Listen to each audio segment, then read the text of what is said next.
చందు దాదాపు ఇప్పుడు అంటే డిప్యూటీ సీఎం పవన్ కళ్యాణ్ గారు మొన్న అంటే దాదాపు 2 రోజుల క్రితం ఢిల్లీకి రావడం జరిగింది. నిన్న కూడా అంత కేంద్ర మంత్రులతో కూడా చాలా బిజీగా మొత్తం అంత కేంద్ర మంత్రులు రాష్ట్రానికి సంబంధించినటువంటి అనేక అంశాలపై కూడా ఇక్కడ కేంద్ర మంత్రులతో కలవడము, తర్వాత రాష్ట్రానికి రావాల్సినటువంటి నిధులు నియామకాలకు తర్వాత అనేక అంశాలపై కూడా చాలా అంటే వాళ్ళ సుదీర్ఘంగా వాళ్ళతో చర్చించినటువంటి కూడా చాలా సందర్భాల్లో అంటే ఎవరైతే ఒక కేంద్ర మంత్రిని కలిసిన తర్వాత లోపల ఏం జరిగినటువంటి విషయాన్ని కూడా స్పష్టంగా బయటకు వచ్చి వివరించినటువంటి ప్రతి కేంద్ర మంత్రితో మాట్లాడిన తర్వాత వచ్చి చెప్పినటువంటి ప్రెస్ మీట్లు కూడా మనం చూసాం. నిన్నంతా కూడా దాదాపు అంటే 3 రోజుల నుంచి ఉన్నటువంటి ఏదైతే ఢిల్లీ పర్యటన ముఖ్యంగా జరుగుతుంది ఢిల్లీలో.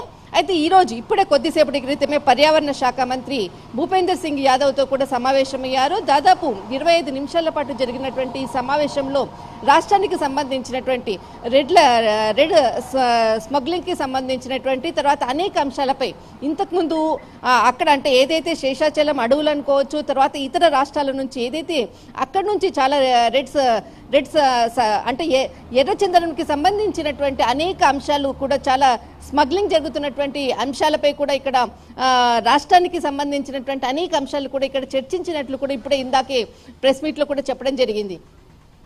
అయితే మరికొద్దిసేపట్లో 11 గంటలకు ప్రధాని నరేంద్ర మోడీతో కీలక భేటీ జరుగుతుందన్నది ఇక్కడ చాలా ప్రధానంగా మనము చెప్పాల్సినటువంటి అంశం. అయితే అంటే ఏ అంశాలపై ఇక్కడ ప్రధాని నరేంద్ర మోడీ గారితో సమావేశం జరుగుతుందన్నది మనకు మరి కొద్దిసేపట్లో తెలుస్తుంది. కానీ ఇప్పటి వరకు కూడా రాష్ట్రానికి సంబంధించిన అనేక అంశాలు ఒకవైపు, మరొక వైపు మహారాష్ట్రకు సంబంధించినటువంటి అనేక అంశాలు కూడా ఈ భేటీలో కూడా కీలకంగా చర్చిస్తున్నట్లు కూడా తెలుస్తుంది. అయితే దాదాపు 3 రోజులు అంటే డిప్యూటీ సీఎం హోదాలో ఎప్పుడు అంటే ఇది 2వసారి. లాస్ట్ టైం ఏదైతే వచ్చారో గత నెల 6వ తేదీన వచ్చినప్పుడు కేంద్ర హోంశాఖ మంత్రి అమిత్ షాతో దాదాపు కొద్ది సమయం మాత్రమే, దాదాపు 2-3 గంటల సమయం మాత్రమే ఢిల్లీలో ఇక్కడ ఉన్నటువంటి సమావేశం జరిపి తిరుగు ప్రయాణమయ్యారు. కానీ మొట్టమొదటిసారిగా దాదాపు 3 రోజుల పర్యటన అంటే ఈ రోజు 3వ రోజు. ఈ 3వ రోజు కూడా మరి కొంతమంది కేంద్ర మంత్రులతో కూడా సమావేశం అవుతున్నట్లుంది. అయితే నిన్న చాలా మటుకు కలిసినటువంటి కేంద్ర మంత్రులతో నిర్మలా సీతారామన్ గారితో, తర్వాత ఆర్థిక శాఖ మంత్రి నిర్మలా సీతారామన్, తర్వాత రైల్వే శాఖ మంత్రితో తర్వాత కేంద్ర పట్టణాభివృద్ధి శాఖ మంత్రితో కూడా సమావేశం కావడము, తర్వాత పంచాయతీరాజ్ శాఖ మంత్రితో కావడము, లలన్ సింగ్తో కూడా సమావేశమయ్యారు. అనేక అంశాలపై కూడా చర్చించారు. అయితే ప్రతి రాష్ట్రానికి సంబంధించినటువంటి నిధులు, తర్వాత అనేక కొత్త ప్రాజెక్టుల గురించి దానిపై చర్చించి దాని అభివృద్ధి కొరకు ఏ విధమైనటువంటి చర్యలు తీసుకోవాలన్నది అన్నటువంటిది వాళ్ళకు పూర్తి వివరణలతో కూడినటువంటి ఇక్కడ ఈ సమావేశంలో కూడా చర్చించినట్లు కూడా నిన్న డిప్యూటీ సీఎం పవన్ కళ్యాణ్ గారు చెప్పడం జరిగింది. అయితే ఈరోజు ప్రధాని నరేంద్ర మోడీతో అన్నది చాలా కీలకమైనటువంటి భేటీ. అయితే ఈ నెల 29న అంటే మహారాష్ట్ర ఎన్నికల బాధ్యతను అప్పగించిన తర్వాత ఈ నెల 29న ప్రధాని నరేంద్ర మోడీ విశాఖ పర్యటన రావాల్సి ఉంది. కానీ అక్కడ అంటే వాతావరణ అనుకూల పరిస్థితులు లేకపోవడంతో పర్యటన రద్దు కావడము, తర్వాత వెంటనే పవన్ కళ్యాణ్ గారు ఇక్కడికి రావడము అన్నది ఇక్కడ కీలకమైనటువంటి పాయింట్. అంటే ప్రధాని నరేంద్ర మోడీ ఒకవేళ ఏపీకి వచ్చింటే డిప్యూటీ సీఎం పవన్ కళ్యాణ్ గారు ఇక్కడికి రాకపోరేమో అన్నటువంటిది కొంతమంది జన సైనికులు, కార్యకర్తలు కూడా వాళ్ళ నుంచి వస్తున్నటువంటి సమాచారం. అయితే మొత్తం ఓవరాల్గా ఏదైతే ఉందో అంటే ప్రధాని నరేంద్ర మోడీ పర్యటన రద్దు కావడంతో పవన్ కళ్యాణ్ గారు ఇక్కడికి రావడం 3వ రోజు ఈ రోజు కొనసాగుతుంది. ఈ రోజు జరిగేటటువంటి కీలకమైనటువంటి భేటీలో మహారాష్ట్ర రాజకీయాలపై కూడా కీలకంగా చర్చిస్తున్నారు. అంటే ఇక్కడైతే మహారాష్ట్ర రాజకీయాలు ఇప్పటి వరకు కూడా ఒక కొలిక్కి రాలేదు.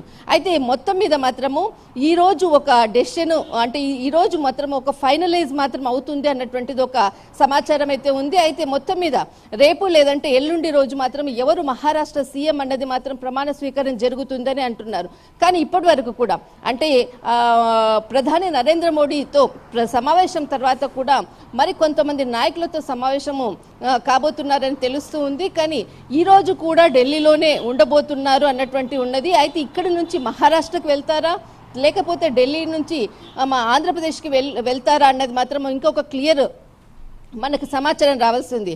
అయితే మొత్తం మీద మాత్రం ప్రధాని నరేంద్ర మోడీతో జరిగేటటువంటి భేటీలో మాత్రము ఖచ్చితంగా మహారాష్ట్ర రాజకీయాలు రానున్నటువంటి రాజకీయాలకు ఏదైతే ఎన్డీఏ కూటమికి అంటే ఎన్డీఏ కూటమిలో కీలక వ్యక్తిగా అంటే చాలా మటుకు మహారాష్ట్ర రాజకీయాలు అక్కడ ఉన్నటువంటి రాజకీయాలను ప్రభావితం చేసినటువంటి వ్యక్తిగా మాత్రము చాలా మంది ఇప్పటికే కూడా చాలా ఓపెన్ గా చెప్పారు, కీ రోల్ పోషించారన్నటువంటి అంశాన్ని కూడా చాలా మంది వ్యక్తపరిచారు. అయితే ఇక్కడ మహారాష్ట్ర రాజకీయాల తర్వాత నెక్స్ట్ ఏంటి అనే నెక్స్ట్ ఏ బాధ్యతలు కీలక బాధ్యతలు అప్పగిస్తారన్నటువంటి పై కూడా ఈ రోజు ప్రధానంగా ప్రధాని నరేంద్ర మోడీ గారి యొక్క భేటీలో కూడా కొంత దీనిపై కూడా చర్చించేటటువంటి అవకాశం ఉంది.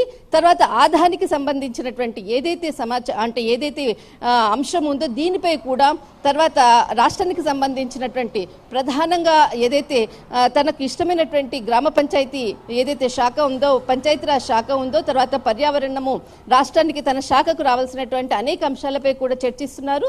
తర్వాత నెక్స్ట్ ఏదైతే పాలిటిక్స్ ఏదైతే ఎన్నికలు జరగబోతుందో ఢిల్లీ రాజకీయాలపై కూడా ప్రత్యేక దృష్టి పెట్టబోతున్నారు. అంటే ఢిల్లీ ఎన్నికల్లో కూడా కీలకమైనటువంటి బాధ్యతలు పవన్ కళ్యాణ్ గారికి అప్పగించవచ్చు అన్నటువంటిది కూడా ఈ సమావేశంలో కూడా ఒక అంశాన్ని కూడా ముందుకు తీసుకొస్తున్నట్లు కూడా తెలుస్తుంది.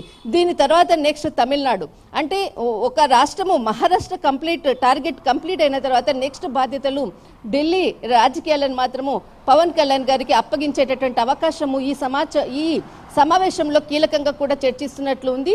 అంతేకాకుండా మహారాష్ట్ర రాజకీయాలకు కూడా ఒక పులి స్టాప్ పడేటటువంటి అవకాశం కూడా ఇందులో ఉందన్నటువంటిది చాలా మంది ఇక్కడ చెప్తున్నటువంటి అంశం.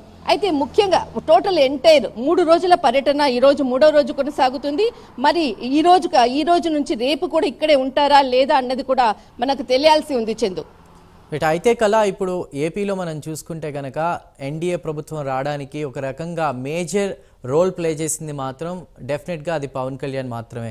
సో ఇప్పుడు తమిళనాడులో మీరు అన్నట్టు తమిళనాడులో కూడా అదే కంటిన్యూ కాబోతుందా? మహారాష్ట్రలో ఏ విధంగా పవన్ కళ్యాణ్ ప్రచారం చేశారో తమిళనాడులో కూడా అలా వెళ్ళబోతున్నారా? ముఖ్యంగా కీ రోల్ పోషించే విధంగా కూడా ఈ భేటీలో ప్రధాని మోదీతో భేటీలో ఇదే నిర్ణయాన్ని మనం తీసుకోవచ్చా, లేదంటే ఇంకా ఏవైనా మనం థింక్ చేయొచ్చా ఈ విషయంలో?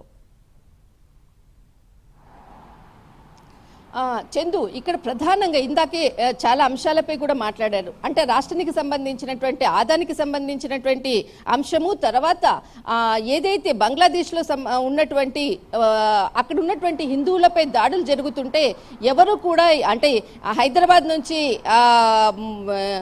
చాలా మంది కూడా దాడులు జరిగాయి, పాలస్తీనాలో దాడులు జరిగాయి, అక్కడ దాడులు జరిగాయని చెప్తారు కదా. మరి హిందువుల మీద ఉన్నటువంటి దాడులు జరుగుతూ ఉంటే ఎవరు కూడా స్పందించరేంటి?